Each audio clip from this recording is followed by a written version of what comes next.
Hello and welcome to the rest of today's session. I'm glad you can join us on yet another rainy day here at Eastern. I'll preface my introduction by Dr. Fornieri first by introducing myself. I am Philip Cellini. I'm a fourth year student here in history major. And as a student of history, I'm very excited to witness a celebrated historian up close. Dr. Fornieri, Joseph Fornieri, is Associate Professor of Political Science at Rochester Institute of Technology, where he teaches American politics, political philosophy, and constitutional rights and liberties. He is the author of Abraham Lincoln's Political Faith, an acclaimed scholarly work that explores Lincoln's religion and politics. In addition to numerous chapters and edited volumes, he's the editor and author of 3 other books on Abraham Lincoln's political thought and statesmanship, including The Language of Liberty, the political speeches and writings of Abraham Lincoln, Lincoln's American Dream, clashing political perspectives with Kenneth L. Deutsch, and Lincoln's America with Sarah Gabbard. He is also co-editor with Ken Deutsch of An Invitation to Political Thought, which is a text reader and guide to classic political thinkers of the Western tradition from Plato to Nietzsche. Dr. Fornieri serves as an advisory member of the Lincoln Bicentennial Commission, the Lincoln Forum, and Laram American Studies Institute. He was awarded the Eisenhower Provost Award for Outstanding Teaching in 2002. He has taught both the high school and college level, and he lectures on Abraham Lincoln to diverse audiences of students, adults, and academics regularly. He was recently, in 2008-2009, a Fulbright lecturer in Prague, where he taught American politics, political thought, and First Amendment laws at Charles University.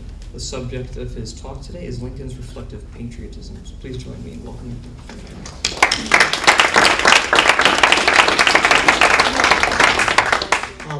I want to thank Jonathan Yonan for putting on such a fabulous symposium here, and I want to thank the faculty and administrators who I've met here at Eastern University for their generous hospitality.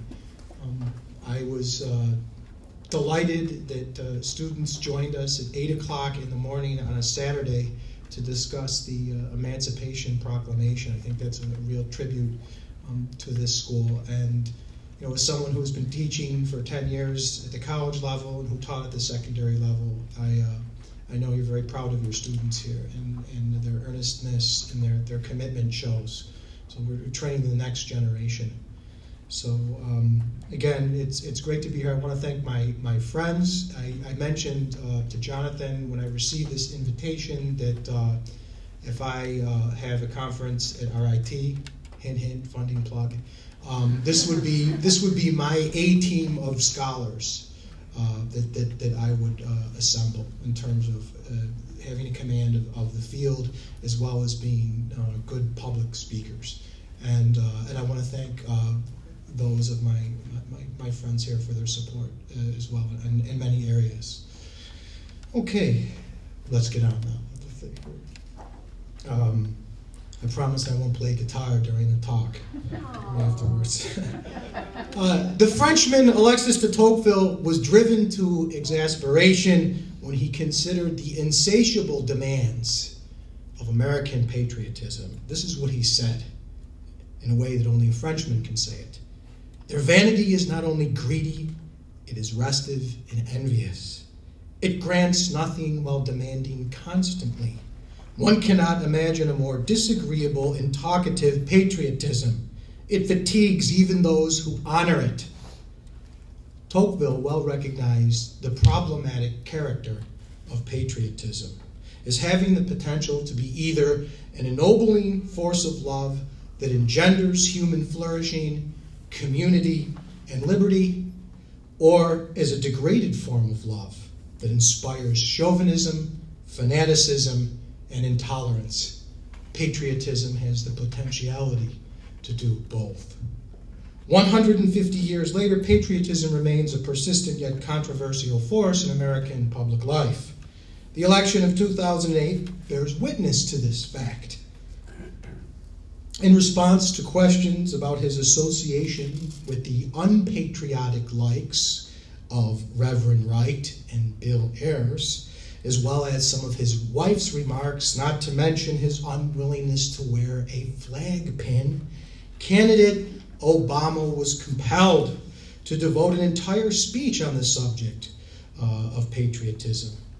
And ostensibly in this speech, one finds many Lincolnian themes. Does the reality match the rhetoric? We can discuss that later. While academicians may openly denounce patriotism as the last refuge of the scoundrel, elected officials do so at their political peril. As Tocqueville well recognized, for better or worse, Americans expect their leaders to profess a love of country. And in loving their country, they are loving the people. The people demand to be loved. Nonetheless, many of today's cosmopolitan and postmodern intellectuals categorically deny the potential contribution of patriotism to democracy. Patriotism is a byword. We're embarrassed to talk about it in the classroom. This is something that fascists do.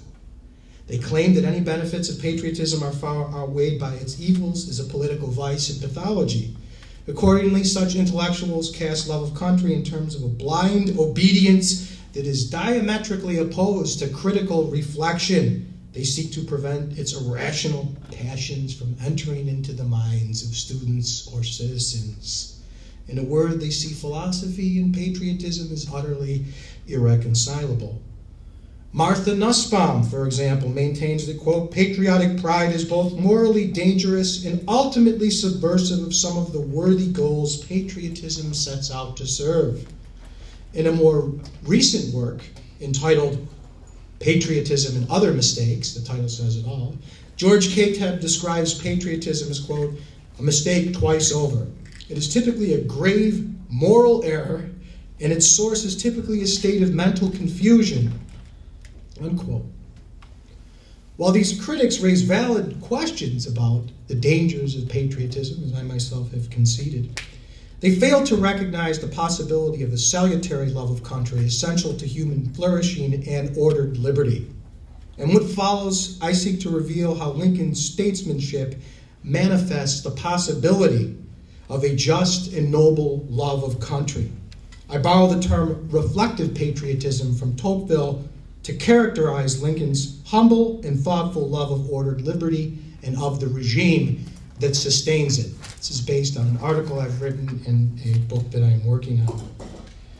As I will show, Lincoln's reflective patriotism was bound by rational standards of reason, law, and morality, and historically articulated as a self-conscious alternative to other forms of allegiance and loyalty that he opposed as unreasonable and unjust during the Civil War era, namely sectionalism, nativism, and the imperialism of manifest destiny.